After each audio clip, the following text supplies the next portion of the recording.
There are really only a couple of ways to optimize staffing, if you will.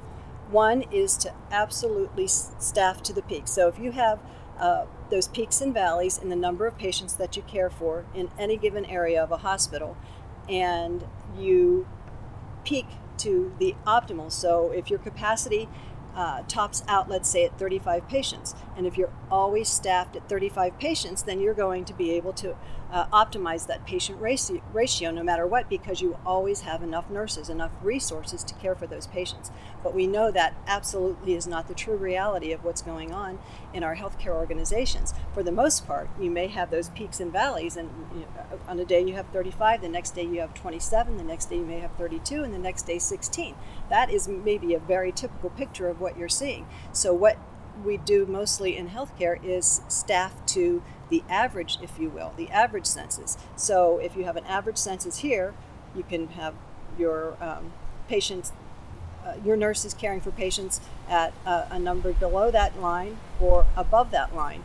And that's those peaks and valleys, that those extraneous demands that are occurring outside of the optimal that are creating the unsafe and more unsafe environment, if you will, because those patient ratios of care absolutely have to change on a fluctuating basis, and it could be day to day, and it could be within just a few hours. Staffing to the peaks, absolutely not possible. We don't have enough nurses, and we don't have enough financial resources to do that. Staffing to the average creates those peaks and valleys in demand. So the only way, in my eyes, is to mitigate this is to apply that science of operations management, reduce that variability, and then have more of a steady state demand, so that when you do know what your staffing is going to be in that unit, and you can pretty much cap those elective surgical patients coming in, those ones that are competing for the emergent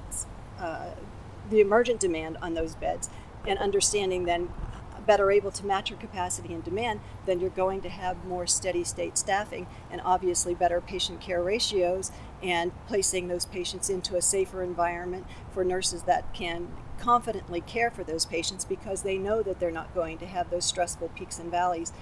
And the stress really comes in more with the peaks, if you will, than the valleys, of course. So those are kind of three scenarios when you think about patient staffing, and how that the demand for placing surgical patients into those beds, the emergent patients into those beds from the emergency room, are always competing. But the true back end of that is they're competing for those resources that are so critical, the caregivers that are not optimally able to have those ratios, and that caregiving demand is fluctuating.